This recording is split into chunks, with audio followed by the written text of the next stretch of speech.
Excellent, excellent. As Anthony said, you can still join one of those dinner groups that is walking through FPU. As a matter of fact, we're launching new ones today.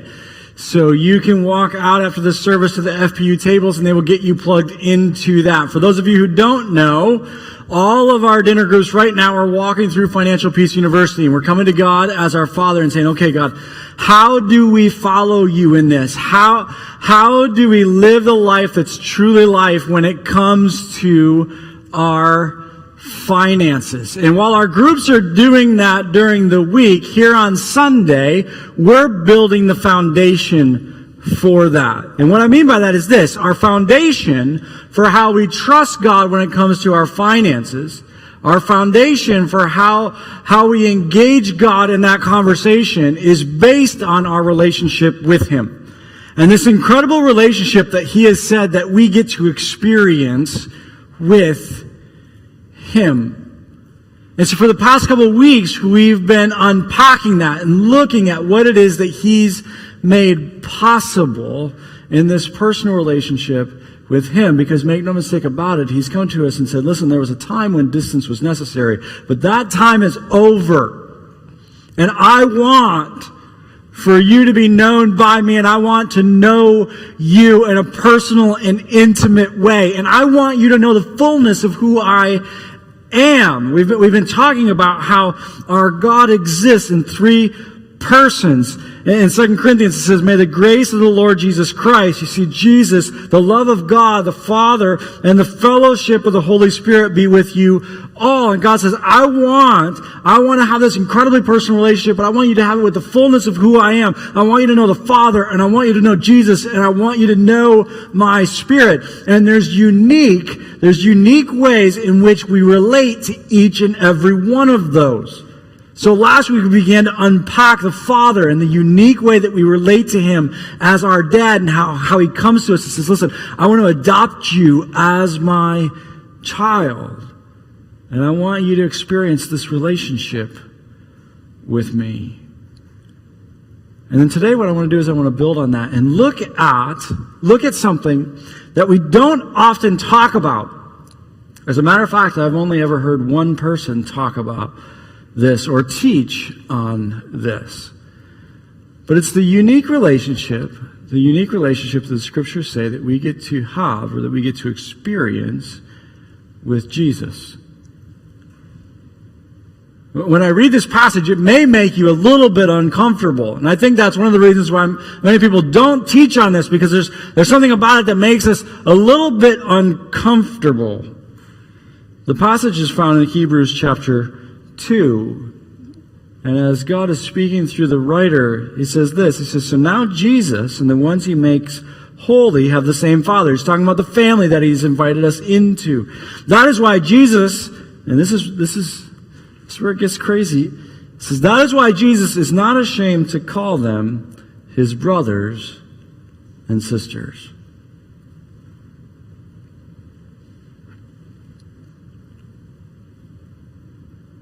The writer of Hebrews comes to us and says Jesus, He's not ashamed to call you.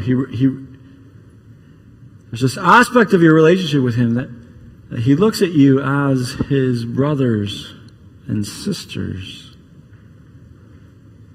And this isn't an isolated passage. This isn't just one passage in the midst of all of these letters. That you find it at several different places in the New Testament. In Romans chapter 8, verse 29, it says, for God knew His people in advance, and He chose them to become like His Son, so that His Son would be the firstborn among many brothers and sisters. Galatians 4, now you are no longer a slave, but God's own child, and since you are His child, God has made you His heir, part of the family, one of the brothers and sisters.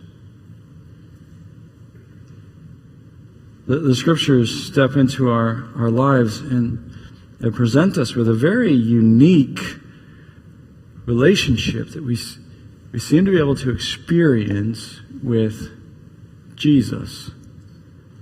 It says that He calls you brothers and sisters. Well, what in the world does that mean?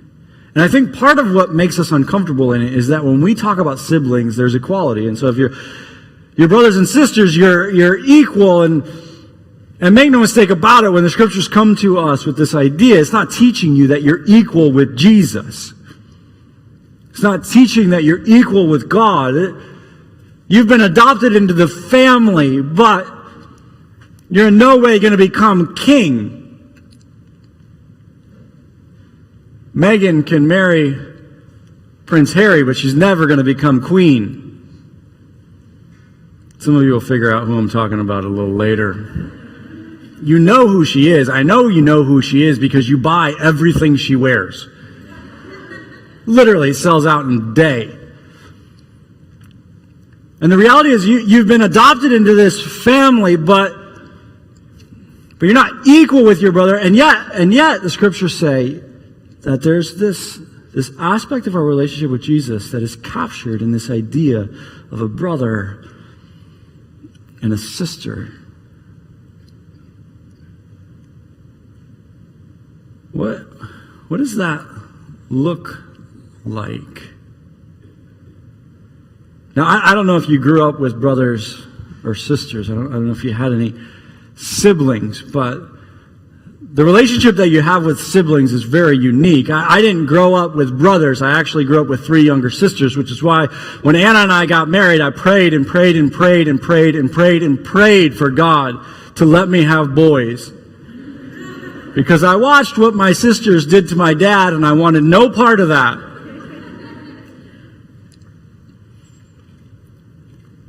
But there's something unique about the way that siblings relate to one another and the way that they experience one another. And when you come to the book of Hebrews, not only do you see the writer introducing us to this idea at the beginning of the book, but then as you work your way through the book, there are all these different places where he's talking to us about how Jesus relates to us. And it is, in fact, exactly what you would experience with a brother or sister, with a sibling. One of the things that's true about your brother or your sister is that they know you in a way that no one else does. They understand you in a way that no one else does. Because of the shared story and because of the shared family, there's something there that they understand you. My sisters, there's things that they know about me. There's things that they understand about me that no one else ever could. Because you can't even put it into words. They just know you. They know you. And as the writer of Hebrews is continuing to explain to us this relationship that we have with Jesus, when he gets to chapter 2, verse 18, he says this. He says, you need to understand this about Jesus. He says, since he himself has gone through suffering and testing, he is able to help us when we are tested. He says Jesus has a unique relationship with you because he knows your struggles. He knows what it is that you've gone through. When Jesus steps into our story and he becomes one of us, it opens the door for us to have a very unique relationship with us because he says, no, I know what you're going through. I know what it is. I know what it is to watch someone that you love suffer. I know what it is to lose someone that you love. And I know that struggle. I know what that's like.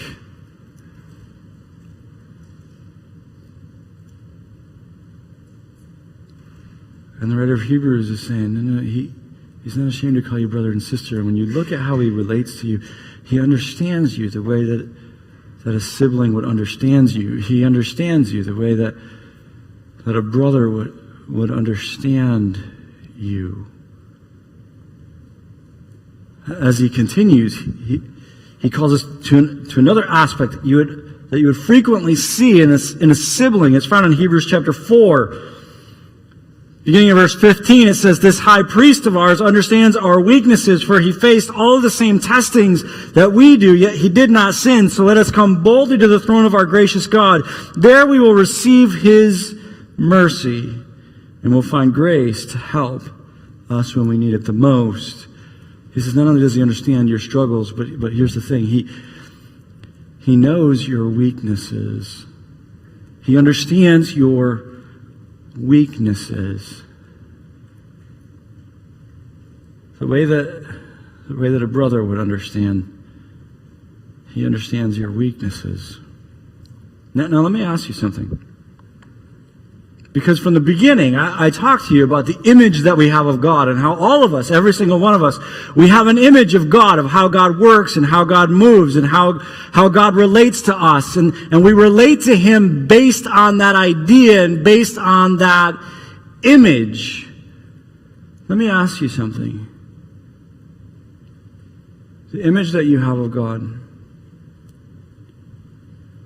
does He understand your weaknesses?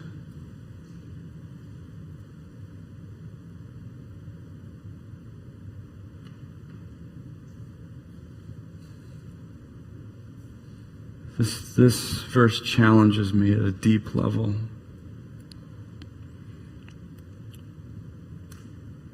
Because you see, in my weakness, I rarely run to God. I almost always run away from God because you see, I think if God were to see my weakness, then He would be disappointed. I think for most of us, we think that God is disappointed in our weakness.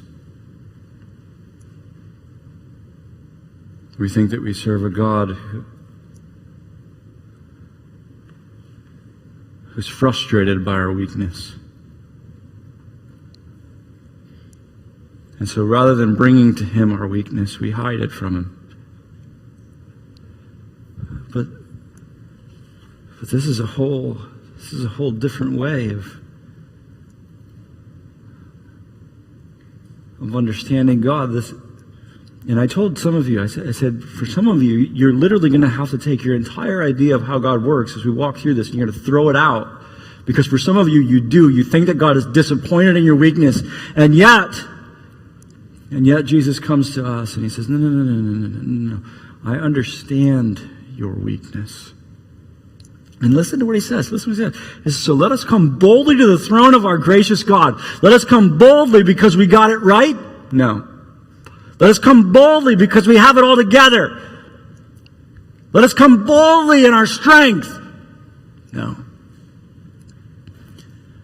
He says, so let us come boldly in our weakness. Why? Because He understands our weakness. He understands it.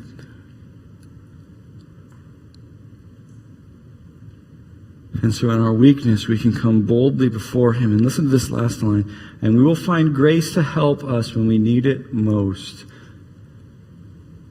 For most of us, rather than running to Him in our weakness, we hide from Him. And in the process, we miss out on the grace that we need when we need it most. He says, no.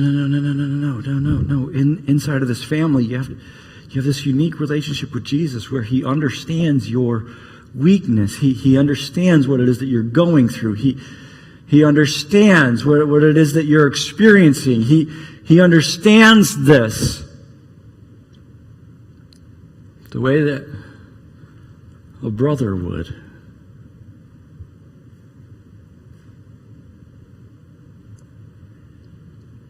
There's all these different ways that as we step into this family that we get to relate to Jesus. That we get to relate to Jesus as our brother.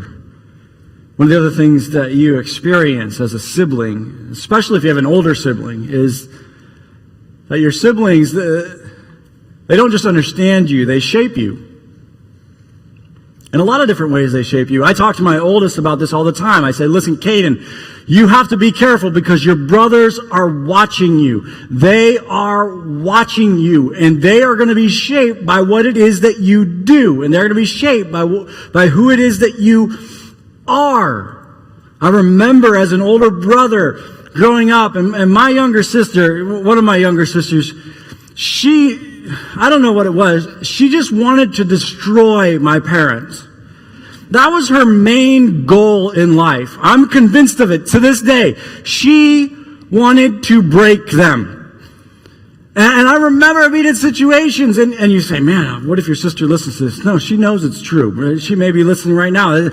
She would have no problem with me saying that. She knows that it's true. And I remember having conversations with her where I said, please don't do this. And my other sisters would be begging with me, please don't do this. This is going to go really bad. It's not going to be good. And we're trying to help her. And one of the things that Jesus does as he steps into your life is that he wants to do exactly the same thing. And just like an older brother would lead you forward, he wants to do the same thing. In John chapter 10, as Jesus is talking about his relationship to us, he says, after he has gathered his own flock, he walks ahead of them, and they follow him because they know his voice. Just like an older brother would, he goes before you. He goes before you. And even when it comes to our relationship with God, he says, no, I'm trying to teach you how to follow Dad. I'm trying to teach you how to be able to follow our Father. In John 12, he says this. He says, I don't speak on my own authority. The Father who sent me has commanded what to say and how to say it. I know his commands lead to eternal life, so I say whatever the Father tells me to say. He says, listen, I want to teach you how to follow Dad. And just like an older brother, he goes before you and he says, no, I want for you. I want for you to learn from me. I want to shape you by being that example of how to be able to follow the Father. Like that older brother. He shapes us. He instructs us and he guides us. He leads us forward in that way. There are all these beautiful ways that we experience Jesus. It's just like a brother.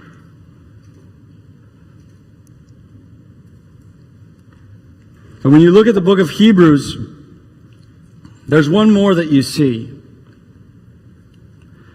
And this is an interesting one. You know, like I said, I didn't grow up with brothers. But I did have cousins. And my cousins and I were incredibly close. Because they were three brothers, and two of them were just a couple months older and younger than me. One of them was 9 months older than me. One of them was 1 month younger than me, which is terrible for their mom. Do not have kids 10 months apart. It's a bad idea. There you go. If you get nothing else out of today, that will save your life. But we were really close because we were so close in age, and we were very much like brothers. And then they had another brother that was about 2 years younger, so she had 3 in 3 years. It's really, yeah. But I remember experiencing what it was like to have brothers as I spent time with them, and we spent so much time together. We were together all summer, every summer, and we grew up on a farm, and we would go all day long and just explore. And our parents had no idea where we were, but it's a farm. What could happen, right? A lot could happen. A lot did happen. But we were, and one of the things that you experience inside of that is that we loved to fight. We loved to fight each other. And we loved to see who could beat the snot out of each other better. We practiced it all the time. But there's an unwritten rule when it comes to brothers. I experienced it really powerfully one night. Because my cousins and I was staying at their house, and we decided that we were going to have some fun. And so we did something that some of you will know what I'm saying when I say this, some of you won't. We decided we were going to go TP our friend's house. Those who laugh, you know what I'm talking about, okay? Now, I realize that some of you have lived sheltered and shallow lives. And so you don't know what I'm talking about here. But you need to know, because what it means to TP someone else's house is that you go and buy as much toilet paper as you possibly can, And then you go to your friend's house and you proceed to take that toilet paper and throw it into the trees until their entire yard is white. That's the goal. It's amazing. How many of you have ever done this? Oh my goodness. That is phenomenally sad. This must be a connection event. It must happen. It must happen. You cannot go your entire life and not have done this. But we decided we're going to do this, so we head over to our friend's house. Now, we didn't know at the time that one of my youngest cousins, one of his biggest enemies, was actually staying at this house. And there was a lot of history between my younger cousin and this guy's younger sister, and we won't go into that. But as you'll learn in this story, my cousin didn't always make the best of decisions. Didn't always make the wise choice, if you will. And so we go over there and we start to teepee this house, and then this guy decides he's going to come over and teach us a lesson afterwards. Now you have to understand, he was a little bit older than us, and he had just come out of boot camp for the Marines. So he's a Marine, man, and he's going to come over and he is going to teach us a lesson. Now my cousins and I, we did everything together, and so we met him together as a group, all four of us. And he made it very clear that he was there to teach my youngest cousin specifically a lesson. And we said, well, that's not going to happen. As we were having a very heated conversation, my youngest cousin snuck off. We didn't know where he went. We thought he was being wise and hiding because that's what we thought that he should do. We thought that until he emerged from the barn with a shotgun and proceeded to shoot a warning shot into the air. I told you, he's not the brightest of people. We learned something that night. If you want a Marine to go away, don't shoot a gun. Because he didn't go away. He took off for my cousin. Now, at the same time, my cousin's older brother took off after him too. And I'm convinced to this day that my older cousin's intention was to beat the snot out of his younger brother for what he'd just done. What in the world are you thinking? How dumb could you be? But you see, that's not how it happened, because the Marine got there first. And once the Marine laid his hands on my cousin's younger brother, well, then everything changed.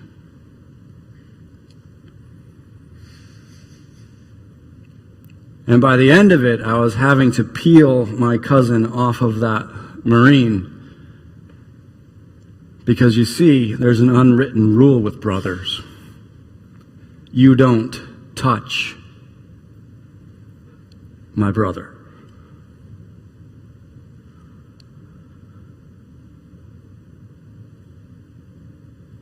And push comes to shove, you always fight for your brother.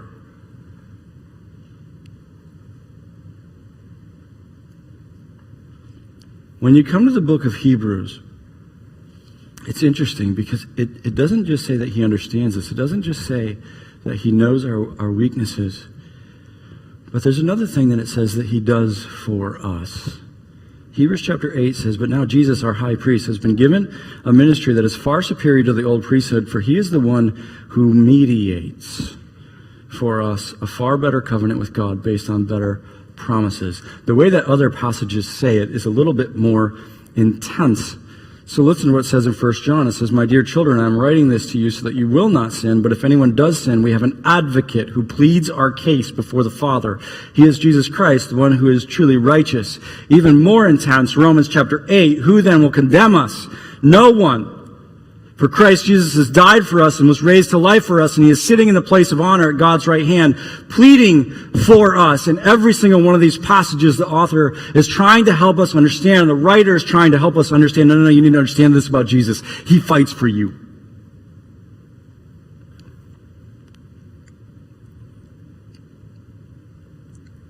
He fights for you.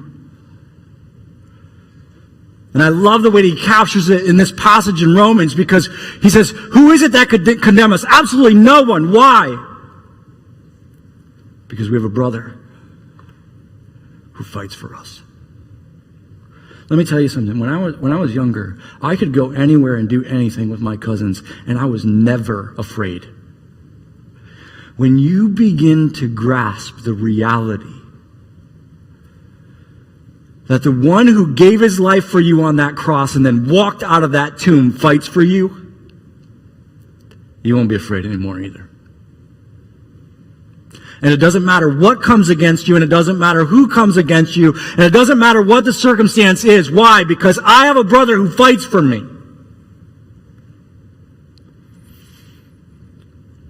And he's bigger than anything that could come against me.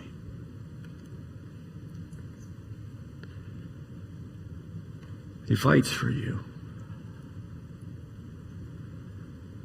And no matter what accusation is brought against you, he fights for you. And no matter what comes against you, it will not prevail. Because you see, you're his.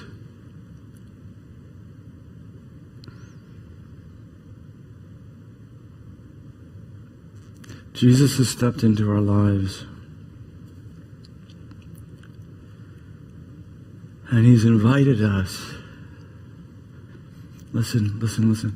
He's invited us into a family. This family thing is for real.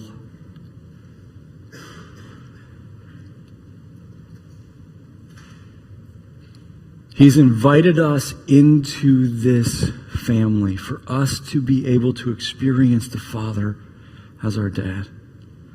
But then in so many beautiful and powerful ways for us to also experience a brother like nothing we've ever known.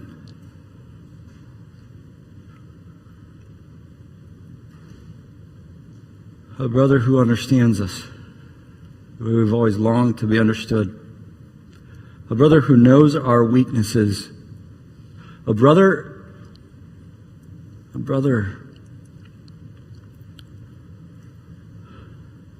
who fights for us and goes before us.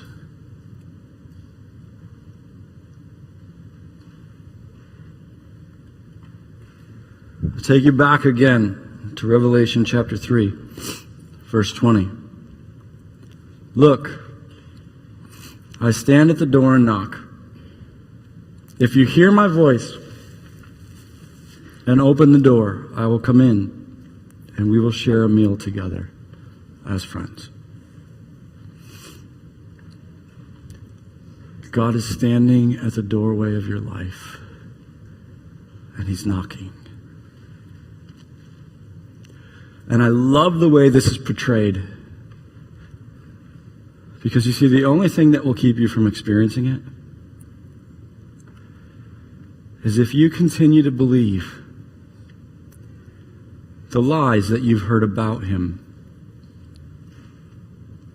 The only thing that will keep you from experiencing it is if you don't open the door. What will you do? What will you do?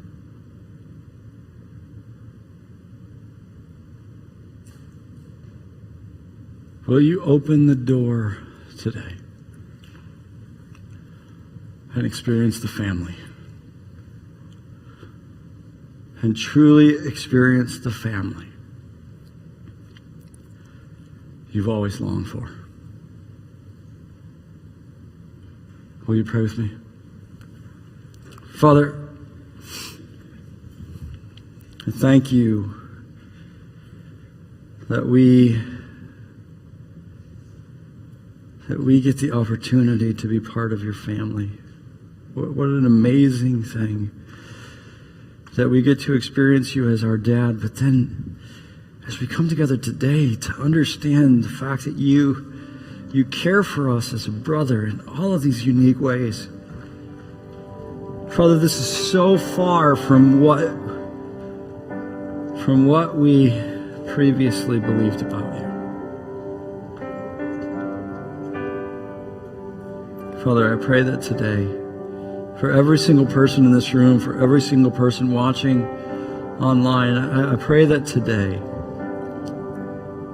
they would step into that relationship with you, that they would open that door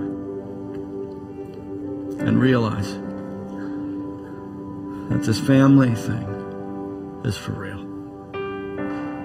In Jesus'